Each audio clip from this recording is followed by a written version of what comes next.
NCP নেতা Sarjis Alam Facebook পোস্টে লিখেছেন, আগামী জাতীয় সংসদ নির্বাচনে প্রতীক ভাড়া দেওয়ার দিন শেষ।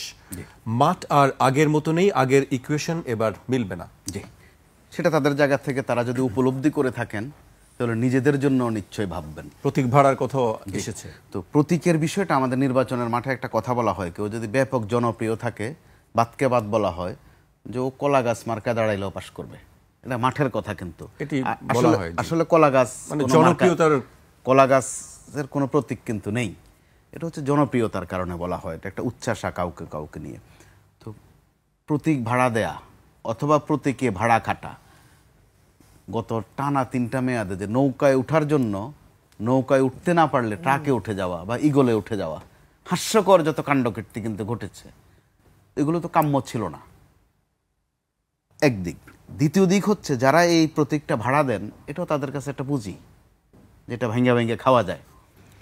তো এখন দেখা গেল যে আবার পরিবর্তিত পরিস্থিতিতে আপনি দেখেন গত কয়েকদিন আমরা দেখি যে বলে যে আমি নৌকায় থাকলেও হৃদয়ে ধানের শীষে ছিল আমার।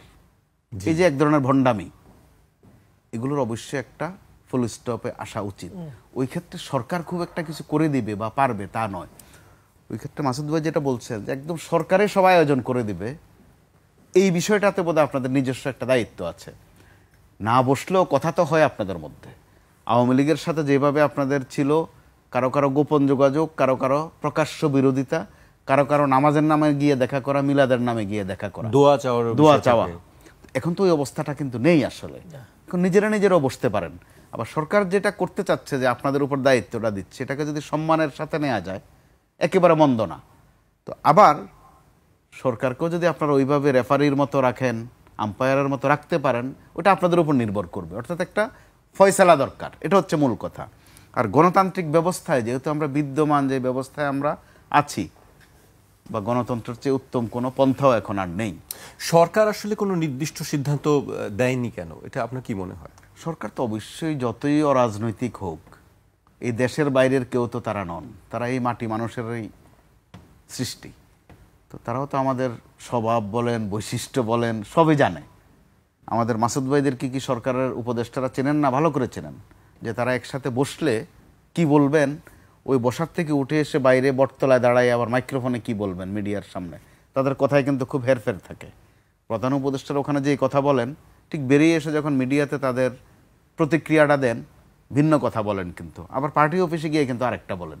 ঐকমত্য কমিশনের প্রস্তাব একটি ছিল যে গণভোট আগেও করা যেতে পারে, ভোটের দিনও করা যেতে পারে। এটি দুই দলেরই দাবি। নিয়ত যদি সাফ থাকে তাহলে আসলে এরপরেও করা যেতে পারে। এখন আমার নিয়তটা ঠিক আছে কিনা, মূল বিষয়টা কিন্তু ওখানে।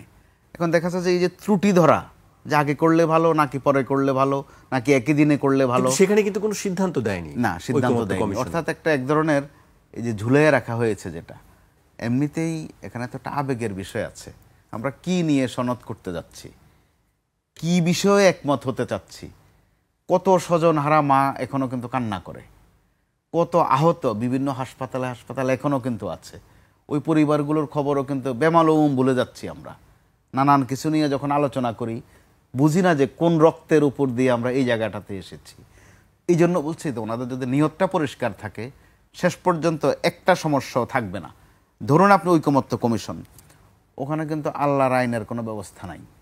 অর্থাৎ আলী রিয়াজ সাহেবের কাছে খেলাফত কায়েমের কোনো ব্যবস্থা নাই, আল্লাহর আইন বাস্তবায়নের কোনো ব্যবস্থাও নাই। ওখানে আছে গণতান্ত্রিক বিধিবিধানকে গতিশীল করা। তো অন্তত এতটুকুর মধ্যেও যদি তর্ক বিতর্ক না করে তারা মিনিমাম একটা সিলেবাসে আসেন, নিশ্চয় একটা ফল আসবে। আমি চাইলাম আপনার কাছে পানি, আপনি খুব ভালোবেসে বললেন যে একটু চিনিও দিয়ে দেই। মাসুদ ভাই বললো যে সাথে একটু ইসুপগুলোর বসিও দিয়ে দেয়, খাইলে ভালো হবে। আলটিমেটলি এটা আর পানি থাকলো না। কিন্তু আমার দরকার ছিল সিম্পল পানি। অর্থাৎ ভালোবেসে হোক আর অতি উৎসাহে হোক আর মনে কোনো দুষ্ট চিন্তা নিয়ে হোক, পানিই কিন্তু বিনা পানি করে দিলাম, বরবাদ করে দিলাম। তো ওই জায়গা থেকে একটা উপলব্ধির বিষয় আছে। সুযোগ কিন্তু সবসময় আসে না। যে পরিস্থিতি যাচ্ছে এখন, বা 5 আগস্টের পর থেকে প্রতিদিন কিন্তু পরিস্থিতি বদলাচ্ছে। তারা যে আবার একসাথে হতে পারবেন, এত সুন্দর করে কথা বলতে পারবেন, বা আগামী সপ্তাহ পর্যন্ত ওই নিশ্চয়তা আছে কিনা, অন্তত আমাদের কাছে তো ওই তথ্য নেই। প্রত্যেক দিন কিন্তু কেউ না কেউ কাউকে একটা খোঁচা দিচ্ছেন, কোথাও না কোথাও একটা সহিংসতা ঘটছে, এর মধ্য দিয়ে কিন্তু প্রাণহানির ঘটনাও ঘটছে একটা দুটা। তো যিনি চলে যাচ্ছেন ওই পরিবারটার কথা একটু তো আমরা মাথায় নিতে পারি কি নিয়ে। জি, সে কিন্তু ঐকমত্য কমিশনও আসে না, এমপি হতেও চায় না, সে রাস্তাঘাটে কিন্তু মরছে।